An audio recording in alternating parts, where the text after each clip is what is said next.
Good morning, and thank you for joining me for another 5 good minutes with the Word. I'm Barry Bryson, and we are beginning our study of the life and letters of the Apostle Peter. We introduced him yesterday. We identified him as a fisherman who owned a boat with his brother Andrew and was in partnership with James and John, a pair of brothers who also owned a boat, and talked about the fact that he was not in any way impoverished, a man who could earn a comfortable living. It's a peasant living, of course, but a comfortable living, and has made enough money to, along with his brother, own a boat. We talked about how he became one of the apostles, one of the inner three, emerged as a leader among the early church, traveled for some time as a missionary, did local work, in fact became an elder in the church, and was in all likelihood executed in Rome during the reign of Nero, shortly following Nero's persecution of Christians after the burning of Rome. We talked about all that yesterday, and we'll come back to all of that as we study the life and letters of the Apostle Peter.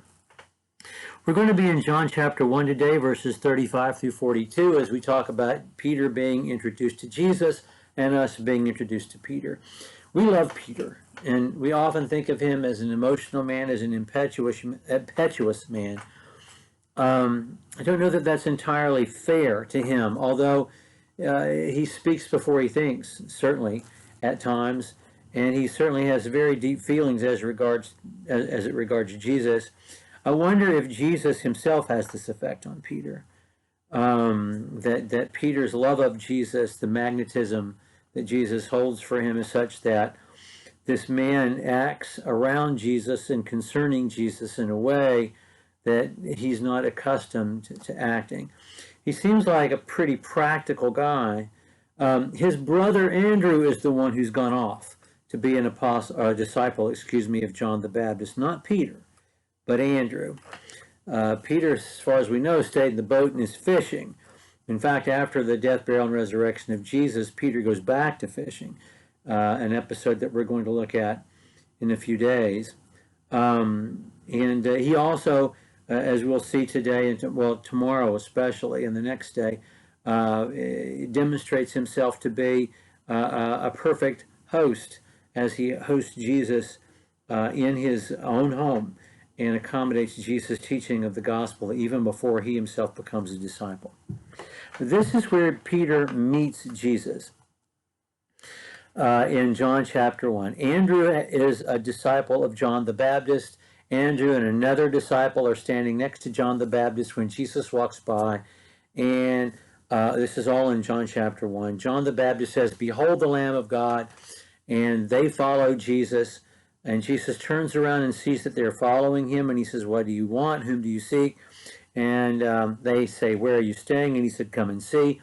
And they spend the day with Jesus, and they are both convinced that Jesus is the Messiah. We immediately have the account of Andrew finding Peter and Philip finding Nathanael, all four of whom would become apostles.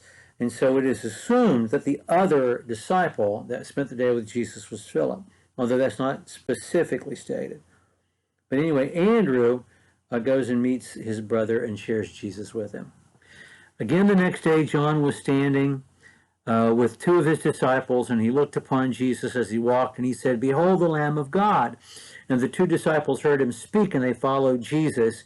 And Jesus turned and saw them following and said, "What do you seek?" And they said to him, "Rabbi," which in translation means teacher, "where are you staying?" And he said, "Come and see." They came therefore and saw where he was staying. They stayed with him that day, for it was about the 10th hour, which is early in the morning, about 10 o'clock in the morning. One of the two who heard John speak followed him, and he was Andrew, Simon Peter's brother.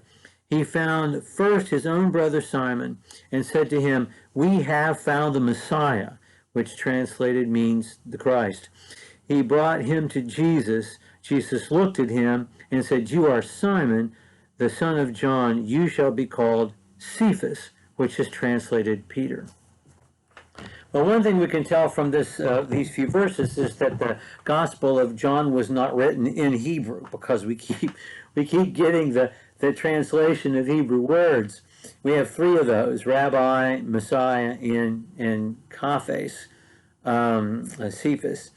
We also learn a little bit more about Andrew than we do about Peter. Andrew is underappreciated. What an amazing man. What a wonderful example he is to us. In John's gospel, he appears 3 times. Of course, John, also the little brother of the 4 brothers, Peter, Andrew, James, and John, would have had a warm place in his heart for Andrew, his very dear friend, a friend probably as close to him as a brother.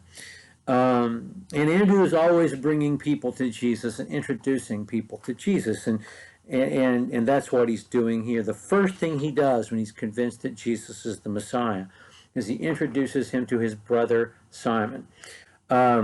Jesus says, your name is Simon, but I'm going to call you Cephas, Kaphes, which means rock. And the translation of that in Greek is Peter, which is how we know him through the rest of the New Testament, unless, of course, you're reading anything written by Paul, because Paul continues to call him Cephas. And I find that interesting, and I wonder why. Paul refuses to refer to Peter as Peter and calls him Cephas. I don't know. Anyway, the other important thing I want us to see before we close today is this. Peter is introduced to Jesus as the Messiah. Later on in Matthew 16, when Peter makes his confession, Jesus is going to say, flesh and blood has not revealed this to you, which would cause us to think, if we're more than a casual reader, what are you talking about? When you met this guy, you met him as the Messiah. So it must mean something deeper than what we would think Jesus is meaning if we're just a casual reader of the New Testament, not an attentive one. Well, tomorrow, Peter is going to himself become a disciple of Jesus. Thank you for joining me for another 5 Good Minutes.